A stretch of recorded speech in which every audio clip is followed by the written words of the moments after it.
자, 하나님의 말씀을 같이 보겠습니다. 신명기 15장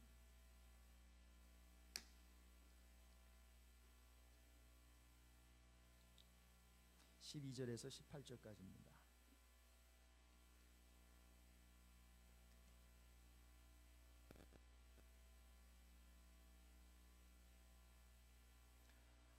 서로 교독하겠습니다.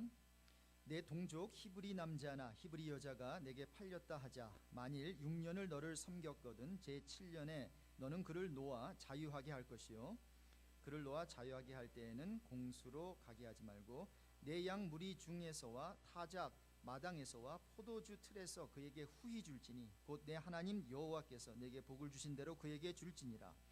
너는 애굽 땅에서 종 되었던 것과 내 하나님 여호와께서 너를 속하였음을 기억하라. 그를 인하여 내가 오늘날 이같이 내게 명하노라. 종이 만일 너와 내 집을 사랑함으로 너와 동거하기를 좋게 여겨 내게 향하여 내가 주인을 떠나지 아니하겠노라 하거든 송곳을 취하여 그의 귀를 문에 대고 뚫으라. 그리하면 그가 영영이 내 종이 되리라. 내 여종에게도 일례로 할지니라. 같이 읽습니다.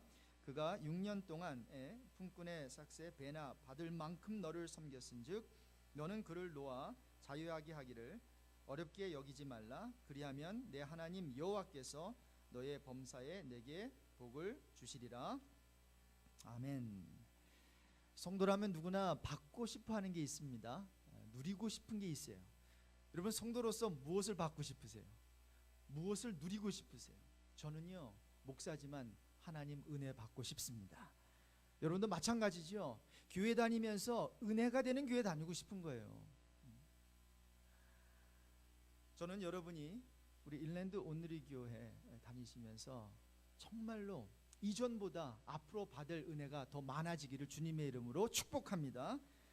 그런데 여러분, 우리가 은혜를 받고자 할 때 우리 자신에게 반드시 물어야 되는 굉장히 중요한 질문 한 가지가 있습니다. 그 같은 은혜를 왜 받기를 원하느냐는 거예요. 여러분, 왜 은혜 받기를 원하세요? 왜 은혜가 있는 교회에 다니고 싶으세요? 한번 생각해 보셨나요? 만일 은혜 받기를 원하는 이유가 오직 나만을 위한 것이라면, 오직 평안을 누리고 나의 만족을 위한 것이라면 좀 문제가 있습니다. 내 은혜를 받으면 내 영혼에 그 어떠한 내적인 만족이 있습니다. 기쁨이 생깁니다. 그래 열심히 살아야지, 그러한 욕구가 생깁니다. 그러한 효능이 분명히 은혜 가운데 있어요. 하지만 여러분, 하나님이 우리에게 은혜를 베푸시는 목적이 단지 어떤 평안을 누리는 것만으로 생각하면 여러분, 큰 오해입니다. 큰 착각입니다. 자, 그렇다면 우리는 굉장히 중요한 질문을 하나 던져야 하는데, 하나님께서 우리에게 은혜를 주시는 이유가 무엇인가 하는 것이에요. 여러분, 하나님께서 저와 여러분에게 은혜를 주시는데 왜 주실까요? 신앙생활은요, 괜찮은 질문 하나 던져서 정확한 답 얻게 되면요, 신앙생활이 달라집니다. 할렐루야. 질문이 그만큼 중요하고요. 그래서 내가 질문 있는 것에 대한 정확한 답을 갖는 게 중요해요. 여러분, 하나님께서 왜 저와 여러분에게 은혜를 그토록 주시길 원하세요? 답이 뭘까요? 빌립보서 1장 29절에 그 답이 있습니다. 같이 읽겠습니다. 그리스도를 위하여 너희에게 은혜를 주신 것은 다만 그를 믿을 뿐 아니라 또한 그를 위하여 고난도 받게 하심이라. 여러분, 하나님이 왜 우리에게 은혜를 주신다고요? 은혜를 통해 그리스도를 믿을 뿐만 아니라 그리스도를 위하여 무엇을 받게 하시기 위하여? 고난도 받게 하시기 위함이라. 여러분, 이것을 고난 받기 위해서 은혜 주신다라고 생각하면 큰 오해입니다. 고난을 잘 헤쳐나가게 하기 위하여 은혜를 주신다는 말씀이에요. 어차피 이 세상에서는 여러분, 우리가 고난을 당합니다. 그래서 하나님께서 은혜 주시는 거예요. 자, 그래서 성경은 은혜를 이야기할 때 늘 당할 고난이 함께 거론이 되는 거예요. 그것은 바로 은혜에는 반드시 소명이 포함되기 때문입니다. 굉장히 중요한 컨셉인데, 은혜에는 반드시 뭐가 포함되기 때문이라고요? 소명, 어떤 사명. 그리고 그 소명은 충성된 삶을 요구하고 충성된 삶은 언제나 구체적인 고난이 뒤따르게 되어 있어요. 고난에는 늘 헌신이 뒤따르니까요. 그래서 사도 바울은 아들과 같은 디모데를 향해서 다음과 같이 말해요.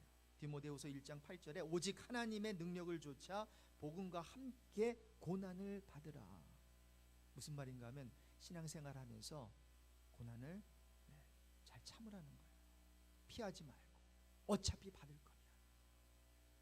다시 한번 묻습니다. 왜 하나님께서 저와 여러분에게 은혜를 주십니까? 그리스도를 믿을 뿐만 아니라 그분을 위해서 고난을 받게 하시려고. 그러므로 여러분 why me? 라는 질문을 하지 마시고 고난이 찾아올 때, 어려움이 찾아올 때 why not me? 바로 이것을 위해서 하나님께서 나에게 은혜를 주셨구나. 하나님께서 이러한 어려움과 고난을 극복하게 하기 위하여 하나님께서 미리 나에게 그 엄청난 은혜를 주셨구나. 이렇게 생각하시길 바랍니다. 왜 하나님 은혜 주시고 나 이렇게 그 다음에 어려움 주십니까? 이렇게 질문하지 마세요. 그 어려움을 잘 감당하게 하기 위하여 하나님께서는 여러분에게 이미 그 어떤 기회를 통해서, 어떤 종을 통해서 이미 엄청난 은혜를 주신 것입니다. 이때를 위하여, 이 고난의 시기를 잘 극복하게 하기 위하여. 자, 그렇다면 여러분, 그분을 위해 받는 고난은 무엇일까요? 우리 예수님께서도 하나님의 영광을 위해서 고난을 자청하셨는데 저와 여러분이 예수 그리스도를 위해 받아야 하는 고난은 무엇일까요? 한번 따라해 봅시다.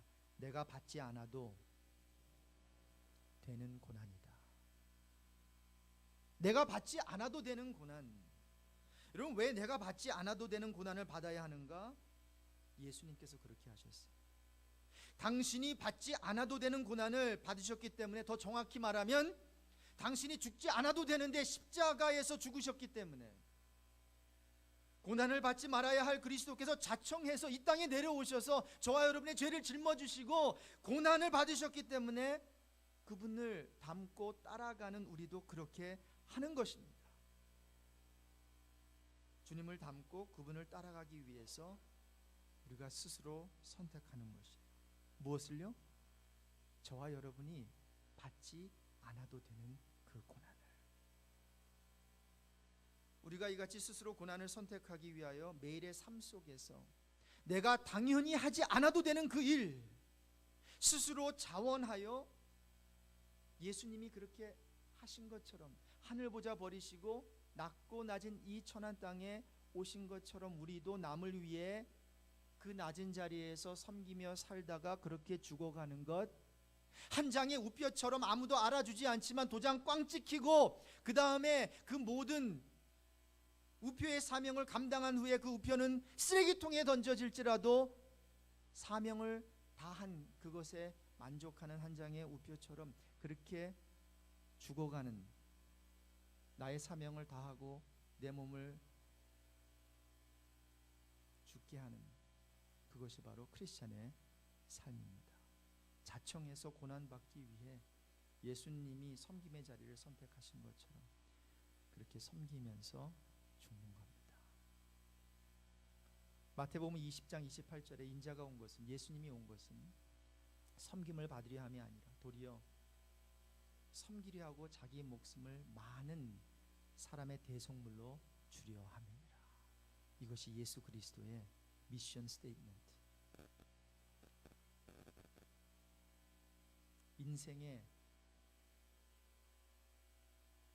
사명문이었어요. 사명선언. 그러므로 우리는 섬김의 정의를 다음과 같이 내릴 수 있는데, 우리 주보에 그 섬김의 정의를 같이 읽도록 하겠습니다. 섬김이란 주님을, 우리 같이 읽을까요? 섬김이란 주님을 닮고 따라가기 위해 스스로 선택한 거룩한 고난이다. 오늘 본문에 신명기 15장에 보면 종이 한 사람 나오죠.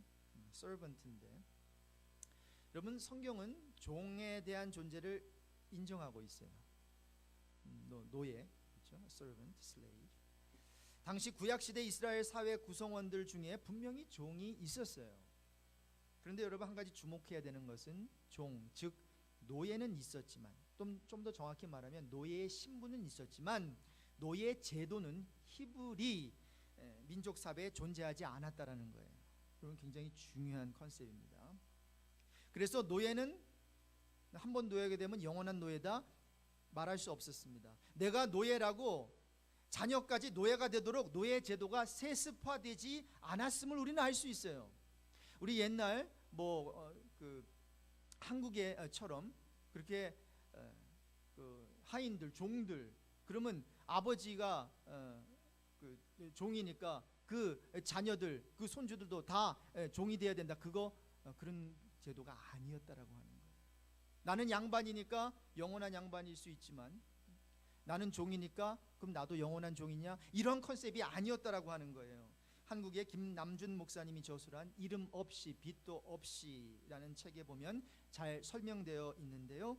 오늘 설교 내용 중에 그 책의 내용들을 좀 반영하려고 합니다. 그 책에 보면 하나님은 이스라엘 나라가 다른 이방 사회처럼 어떤 제도를 통해 종과 일반인을 나누는 계급 사회가 되는 것을 원치 않으셨다라는 거예요. 만약 그렇게 된다면 그 같은 노동력을 가지고 개인들이 남용을 할 수 있고, 그렇게 하다 보면 소수의 사람들만 편하고 잘 살게 되기 때문이다라는 것이죠. 여러분, 그래서 이 같은 노예 세습 습관을 막기 위해서 하나님께서 한 제도를 만드셨는데요, 그것이 바로 안식년 제도예요. 오늘 본문을 다시 한번 볼까요? 12절에서 14절을 우리 다시 한번 읽겠습니다. 우리 같이 읽습니다. 내 동족 히브리 남자나 히브리 여자가 내게 팔렸다 하자 만일 6년을 너를 섬겼거든 제 7년에 너는 그를 놓아 자유하게 할 것이요, 그를 놓아 자유하게 할 때에는 공수로 가게 하지 말고 내 양 무리 중에서와 타작 마당에서와 포도주 틀에서 그에게 후히 줄지니 곧 내 하나님 여호와께서 내게 복을 주신 대로 그에게 줄지니라. 네. 자, 히브리 동족이 종으로 팔려온 경우에 그가 주인을 6년 동안 열심히 섬겼어요. 자, 그렇다면 그 다음 해인 7년째에는 그 종을 놓아주라고 성경은 말하고 있어요. 그를 풀어주어 자유인이 되게 하라는 아주 구체적인 명령입니다. 이것이 하나님의 마음이에요. 하나님 풀어주고 싶은 거예요. 종으로서 영원히 살게 하지 않겠다라고 하는 하나님의 굳은 의지예요. 그뿐만이 아니라 종을 풀어주면서 어떻게 하라고요? 그냥 빈손으로 놓아주는 것이 아닙니다. 자, 자유인이 됐으니까 이때까지는 종이긴 했지만, 노예이긴 했지만 먹여줬잖아요. 자, 근데 자유인이 됐으면 누가 먹여주나요? 자, 자유인의 어떠한 혜택은 종이 누리는 혜택은 좀 달라요. 종은 그래도 먹여주잖아요. 자유인은 이제 스스로 일해야 되거든요. 자, 그러니까 어떻게 갑자기 스스로 자유인으로서 먹을 것을 챙길 수 있겠어요? 그래서 챙겨주라는 거예요. 필요한 것과 먹을 것을 줘서 돌아가게 하라는 것이죠. 생계를 이어갈 수 있도록 당분간이라도. 자, 그러니까 6년 동안 충성되게 섬긴 종은 그 먹을 것을 취할 수 있는 권리를 간접적으로 부여해 주는 말씀입니다. 여러분, 우리 하나님은 이같이 충성된 종에게 보상을 해주는 분이심을 믿습니다. 우리가 하나님을 위한 섬김, 아니 이 세상의 육신의 상전도 6년 동안 열심히 섬겼으면 보상해 주는데 하나님께서 안 해주시겠어요? 자, 그런데 오늘 본문에 등장하고 있는 종은 좀 특별한 종이에요. 다른 종들과 마찬가지로 6년을 섬겼어요. 이제 주인이 그를 불러서 노예 생활이 끝났으니까 그에게 양과 곡식과 포도주를 주면서 자유인이 되라고 말합니다. You may go. You are free. 너는 자유인이야. 그런데 이제 자유인이 될 수 있는 절호의 찬스가 왔는데도 불구하고 이 종이 안절부절하기 시작합니다. 눈에서 눈물이 글썽이기 시작합니다. 그리고는 주인에게 입을 열어 말합니다. 주인님, 저는 주인님과 주인님 가족을 사랑합니다. 제발 함께 살게 해주세요. 이런 고백을 합니다. 율법적으로는 자유하게 되었지만 본인의 선택으로 계속해서 종의 자리에 머물겠다고 고백을 한 거예요. 여러분이 상황을 좀 보십시오. 주인이 얼마나 감격했겠습니까? 이런 상황이 정말 일어났다면 부둥켜 안고 난리 났을 겁니다. 특히 정 많은 한국 사람이었으면 더 그렇겠죠. 자, 이렇게 종이 자신의 의지로 평생 주인과 함께 할 것을 고백을 하면 그를 이제 받아들이겠다라고 하는 증표로 그 종의 귀를 뚫습니다. 이것이 바로 ear piercing의 시초입니다. 귀 뚫는 게 성경에 있습니다. 17절 같이 읽게요. 17절 우리 같이 읽습니다. 송곳을 가져다가 그의 귀를 문에 대고 뚫으라. 그리하면 그가 영구히 내 종이 되리라. 내 여종에게도 그같이 할지니라. 귀를 문에 대게 하고 송곳으로 그 귀를 뚫게 되는 것이죠. 그러면 그게 사인이에요. 평생 그 주인의 종이 되는 것입니다. 여러분, 이 모습을 옆에서 지켜보고 있던 동료 노예들이 있었다면 웃었을 거예요. 그렇죠? 놀려댈 거예요. 아니, 지난 6년 동안 주인을 위해 보통 일꾼보다도 2배 이상의 일을 했는데 그만큼 노동하고 섬겼으면 됐지. 바보같이 앞으로 평생 동안 주인을 섬기겠다고 고개를 갸우뚱하는 친구 노예도 있었을 거예요. 자, 다른 이들과 같이 이 정도 주인이 주는 선물을 받고 떠나도 되는데 왜 구태여 이 특별한 종은 이 같은 선택을 한 것일까요? 왜 이 종은 계속해서 종의 자리에 머물겠다고 결심한 것일까요? 그럼 16절인데 16절을 같이 읽겠습니다. 종이 만일 너와 내 집을 사랑함으로 너와 동거하기를 좋게 여겨 내게 향하여 내가 주인을 떠나지 아니하겠노라 하거든. 이 종이 주인을 섬겼던 이유가 뭐였어요? 그럼 의무감이었다면 6년 딱 일하고 다 됐지요? 주인님 나 보내주세요. 가면 돼요. 아무 문제 없습니다. 그런데 지난 6년 동안 더블로 일하면서 왜 이 주인을 섬겼어요? 의무감이 아니라 그 주인과 주인 가정을 향한 그의 사랑이었어요. 의무감으로 섬긴 게 아니라 사랑하는 마음으로 섬겼기 때문입니다. 지금 이 종이 주인을 떠나기 싫어하는 이유는 일 자체가 좋아서가 아니에요. 우리 주위에도 보면 가끔 일 자체를 좋아하는 사람이 있어요. 그래서 그런 사람한테 일을 많이 왕창 줘야 돼요. 일하면서 즐거워하기 때문에. 그런데 이 종은 뭐 일도 또 좋아하고 더 잘했겠지만 그것보다도 주인을 향한, 주인의 가족을 향한 사랑하는 마음, 그것 때문에 일한 거죠. 그리고 그 같은 사랑으로 6년을 일했기에 오늘 18절에 있는 내용처럼 보통 일반 품꾼보다 2배의 일을 하면서도 그는 기쁨으로 일을 감당한 거예요. 여러분, 사랑하면 노동도 기쁨이 되는 줄로 믿습니다. 참 연애 시절 다 있으셨을 텐데 그 80년대는 그 테이프에다가 녹음을 하지 않습니까? 그렇죠? 한 테이프에서 다른 테이프로 밤새면서 뭐 합니까? 내가 사랑하는 그 사람에게 들려주고 싶은 그 팝송을 말이죠. 그 참 들어도 마음이 뭉클한 그 참 그런 노래들을 참 하는데 어떨 때는 잘 녹음이 안 돼요. 요즘처럼 한번 딱 그냥 다운로드 받으면 되는 시절이 아니었잖아요. 그거 딱 맞춰야 됩니다. 한 노래가 끝나면요, 그 틈 사이 내는 게 굉장히 중요합니다.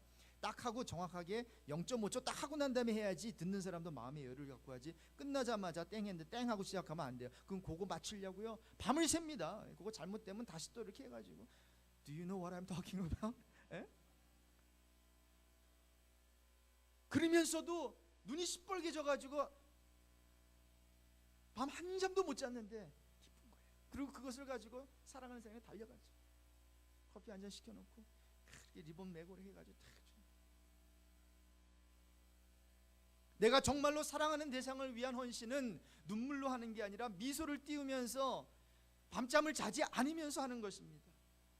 구약 성경에 보면 야곱이라는 인물이 나와요. 라반의 딸, 삼촌이었는데 라반의 딸 라헬을 사랑했는데, 그래서 아내로 얻기를 원했는데 라헬을 먼저 주지 않고 그 언니 레아를 줬어요. 그래서 그녀를 얻기 위해서 그녀의 아버지 라반을 7년을 섬기게 됩니다. 여러분, 7년을 360을 곱하기 7년 하면요 정확히 2555일입니다.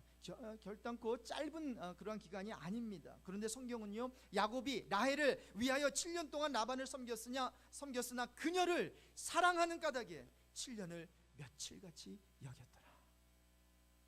사랑을 갖고 봉사하는 사람만이 체험할 수 있는 거예요. 7년을 섬겼는데 며칠 섬긴 것 같아요.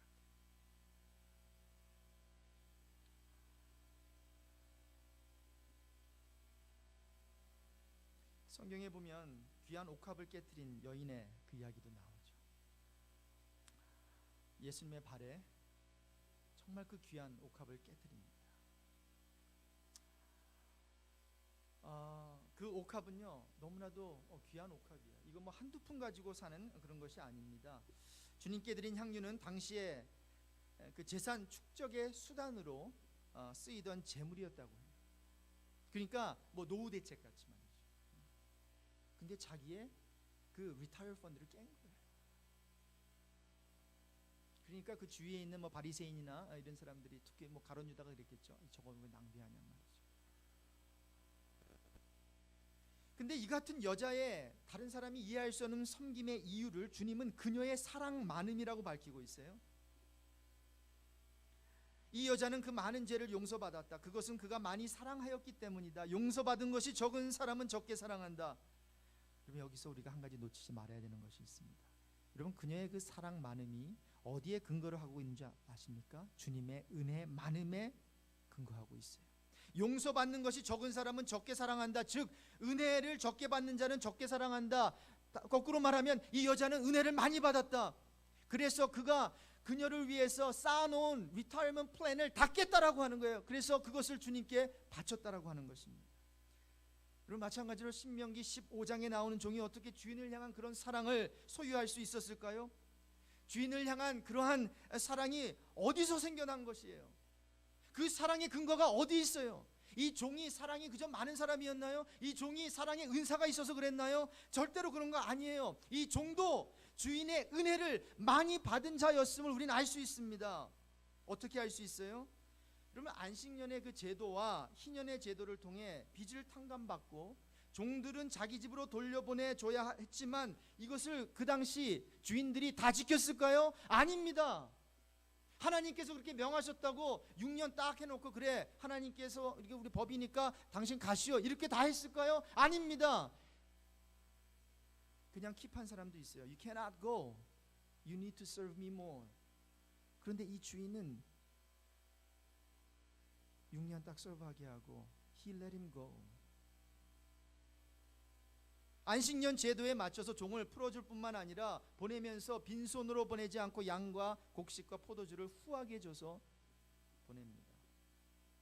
그 같은 사랑을 베푸는 것을 보아 지난 6년 동안 종을 부리면서도 그 주인은 동일한 마음으로 많은 은혜를 베풀었을 것입니다.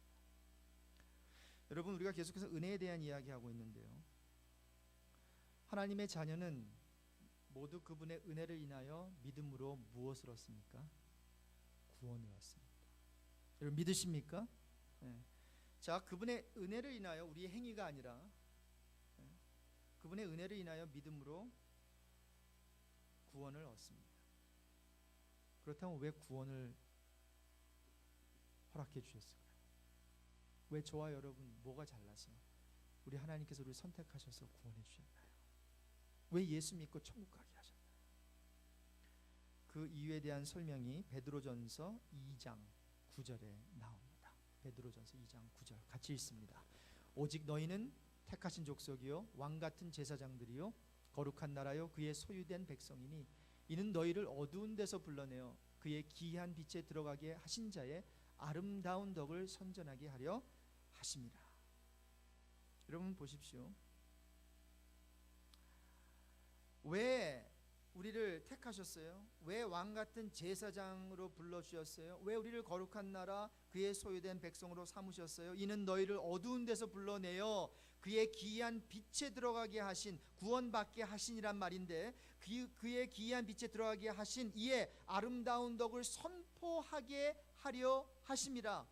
무엇입니까? 구원을 베풀어 주시는 은혜 속에는 반드시 무엇이 있다는 거예요? 사명이 따른다는 것입니다. 할 일이 있다라고 하는 것이에요. 했기 때문에, 그 일을 했기 때문에 구원을 베풀어 주는 것은 아니고요. 그러나 구원을 베풀어 주셨기 때문에 왜 내가 너희들을 구원해 준 줄 아느냐? 사명이 있다라고 하는 거예요. 이제 구원받은 하나님의 자녀로서 천국만 가는 것이 아니라 이 땅에서 그분을 위해서, 구원받게 하신 그분의 이의 아름다운 덕을 선포하게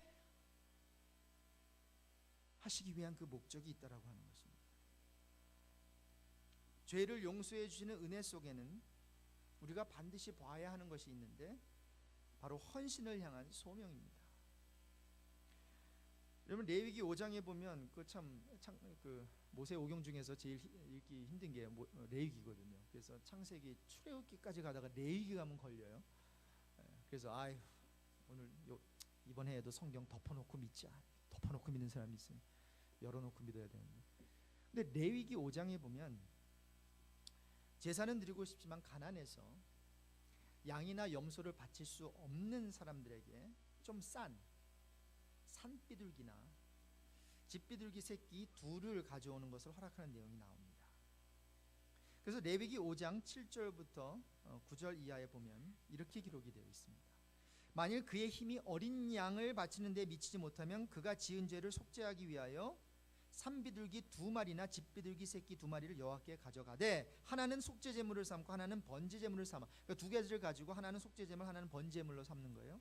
제사장으로 가져올 것이요, 제사장은 그 속죄 제물을 먼저 드리되 그 머리를 목에서 비틀고 끊고 몸은 아주 쪼개지 말며 그 속죄 제물의 피를 제단 곁에 뿌리고 그 남은 피는 제단 밑에 흘릴지니 이는 속죄제요. 자, 비둘기 2마리 중에 하나는 속죄 제물로 삼고 다른 하나는 번제물로 삼습니다.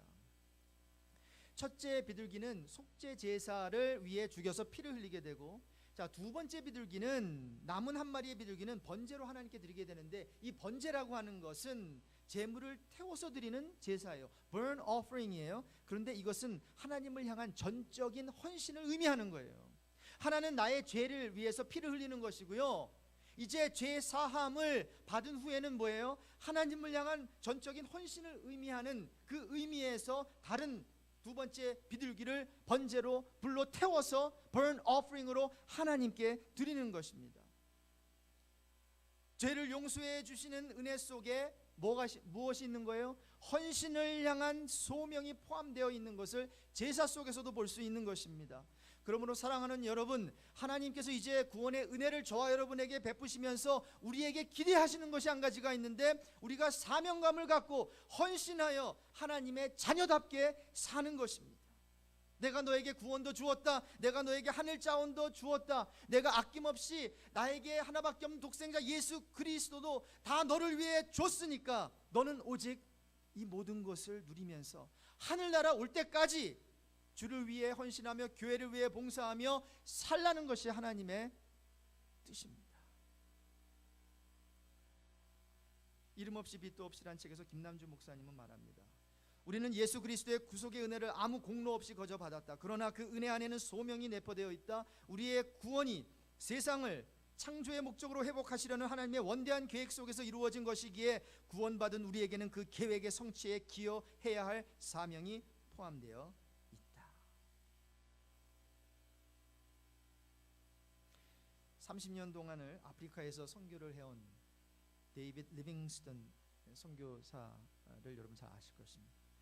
주위에서 좀 그만큼 고생을 했으면 이제 좀 그 선교 사역 접고 고국인 영국으로 돌아오라고 가족 식구들과 주위 사람들이 권면을 했어요. 그런데 이 리빙스턴 선교사님은 그 청을 거절하면서 다음과 같이 말했다고 합니다. 아프리카 선교는 헌신이 아닙니다. 하나님께서 주신 은혜에 대한 보잘것없는 보답입니다. 차라리 이것은 특권이며 영광스러운 내일을 기대하는 희망입니다. 현재의 고난은 장차 나타날 영광과 비교할 때 아무것도 아닙니다 라고 하면서 데이빗 리빙스턴 선교사님은 아프리카에서 자기가 해오던 선교를 계속했습니다.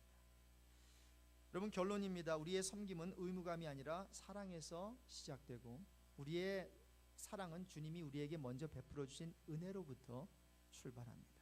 그러므로 여러분, 우리가 섬기기 전에 하나님의 은혜를 받아야 됩니다. 하나님의 은혜를 많이 누리시기를 바랍니다. 그러기 위해서는 은혜의 자리에 여러분 나오셔야 됩니다. 주일 성수 열심히 하십시오. 또 교회를 통해서 은혜의 자리가 있을 때 그걸 피하지 마십시오. 하나님께서 여러분을 변화시키고자 하는, 하나님께서 여러분이 꼭 필요한 그 은혜를 주시기 위하여 그 자리를 준비해 주고 계신 거예요. 근데 여러분, 우리가 은혜를 받은 후에는 이미 받은 은혜를 유지하고 받은 은혜에 반응하는 자리로 나아가야 합니다.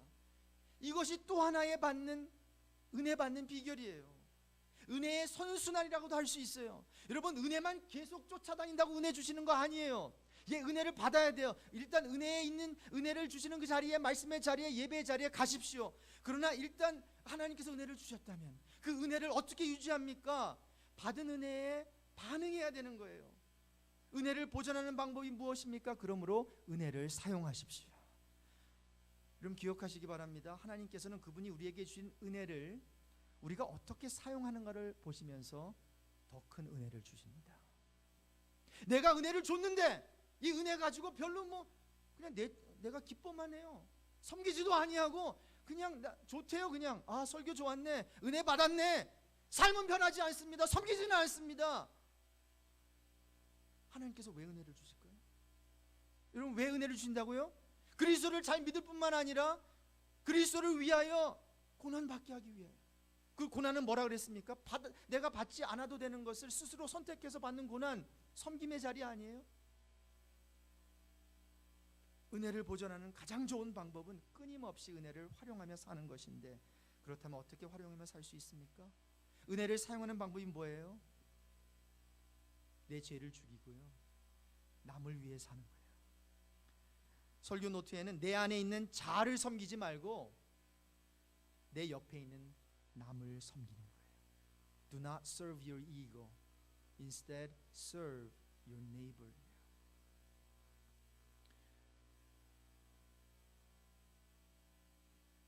한 가지만 말씀드리고 우리 간단한 시간을 갖겠습니다. 한 마을에 everybody, somebody, anybody, nobody라고 하는 4명의 사람이 살았어요. 모두와, 누군가와, 아무나와, 아무도라는 이 4사람이 살고 있었어요. 어느 날 심각한 문제가 생겼네요. 4사람이 회의를 하기 시작했어요. 토론 결과 모두가 그 일을 맡아 해결하기로 했어요. 하지만 모두는 누군가 그 일을 할 것이라고 믿었어요. 그러나 아무도 하지 않았어요. 그러자 누군가 화를 냈어요. 그것은 모두의 일이었기 때문에. 여러분, 생각해 보세요. 사실 그 일은 아무나 할 수 있는 일이었어요. 그러나 아무도 하지 않았다는 걸 알고 모두는 누군가를 책망했어요. 모두 동의했지만 아무도 하지 않은 이유가 무엇일까요? 모든 사람은 언제나 나 이외에 누군가가 그 일을 할 것이라고 가정하고 있기 때문입니다. 여러분, 혹시 우리 교회 일을 그렇게 가정하고 여러분 다니고 계시지 않으세요? 그 사람이, 눈에 보이는 사람이 항상 청소하고 항상 그 사람이 그런 일을 하니까 누군가가 하고 있겠지. 네, 누군가가 하고 있습니다. 그런데 그 일을 그 누군가에만 맡기시지 않으셨어요. 여러분과 저에게도 맡기셨습니다. 한 번을 일하더라도, 여러 번을 일하더라도. 여러분, 교회에 어떤 일이 잘못되면 다른 사람을 탓하게 되는데, 그리고 내 책임은 아니라고 주장하는데, 누군가가 책임져 주기를 기대하는데, 아무나 책임질 일이 아니라고 생각하기에 아무도 책임지는 사람이 없는 게 21세기 현대교회의 모습입니다. 10명 중에 2명만이 일하고 있습니다. 여러분, 저는 오늘 말씀을 마무리하면서 여러분에게 사역의 자리로, 작은 사역의 자리로 여러분을 초청합니다. 여러분, 이 시간 눈을 함께 감겠습니다.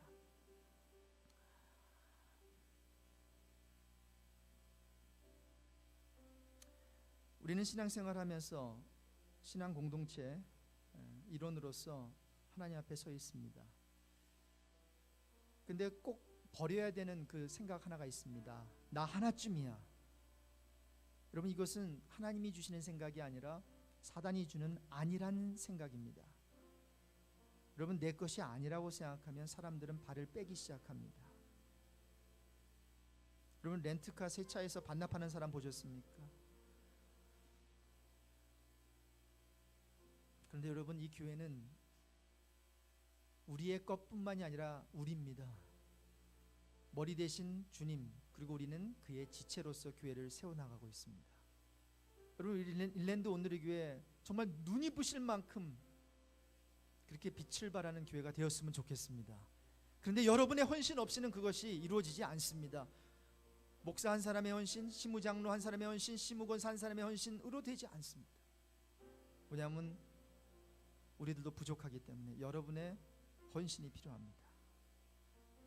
여러분, 기도하십시오. 하나님, 이 60여 가지의 일이 있는데 어떤 일을 주님 맡기시기를 원하십니까?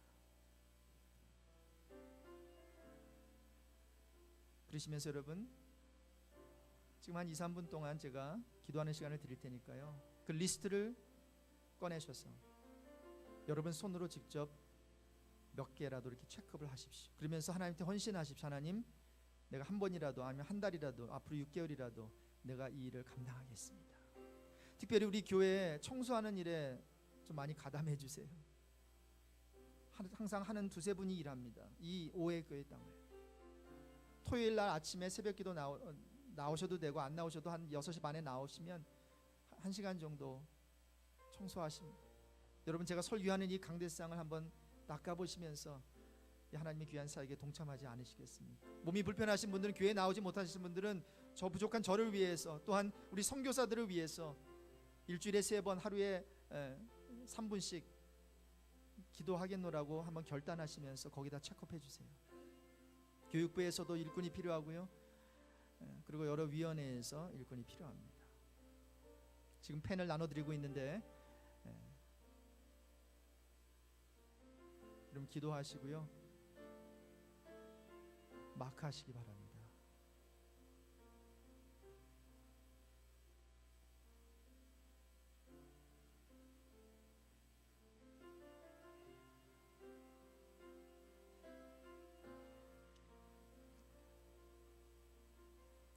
잠깐 여러분 먼저 기도하는 게 중요한데, 기도하실 마음으로 있다가 제가 마무리 기도를 하고 여러분 마크하셔도 괜찮을 것 같은데, 지금 어디다가 마크해야 될까 한번 여러분 생각해 보세요.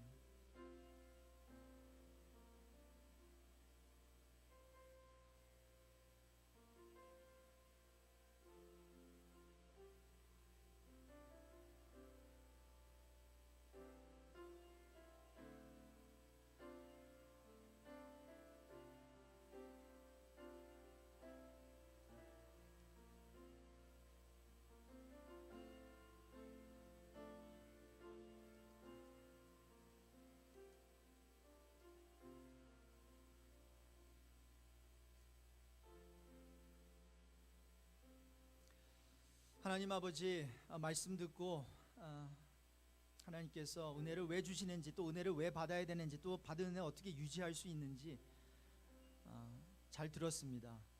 하나님 아버지, 이 시간에 주님의 몸된 교회를 위하여 주님께서는 목숨 바치고 피 흘려 주셨는데 우리는 그저 작은 시간 하나 바치려고 합니다. 우리 주님께서 주신 그 달란트 하나 바쳐서 그저 작은 일 하나 감당하기 원합니다. 우리 성도들의 마음을 움직여 주셔서 그저 손님이 아니라 이제는 우리 주님께서 우리를 불러주신 교회 주인의 그런 마음으로 우리 교회의 한 부분을, 그 작은 사역을 맡을 수 있는 마음을 주님 허락하여 주시옵소서. 그래서 우리 교회에 등록하시는 분들은 손님으로 다니는 분들 한 분도 없게 하시고, 주인으로서 머리 대신 주님과 함께 주님이 오시는 그날까지 이 일랜드 온누리 교회 사역 감당하면서 계속해서 큰 은혜를 유지해 나갈 수 있는 은혜를 베풀어 주옵소서. 이제 체크하겠습니다. 우리의 작은 헌신을 받아 주옵소서. 예수 그리스도의 이름으로 기도합니다. 아멘.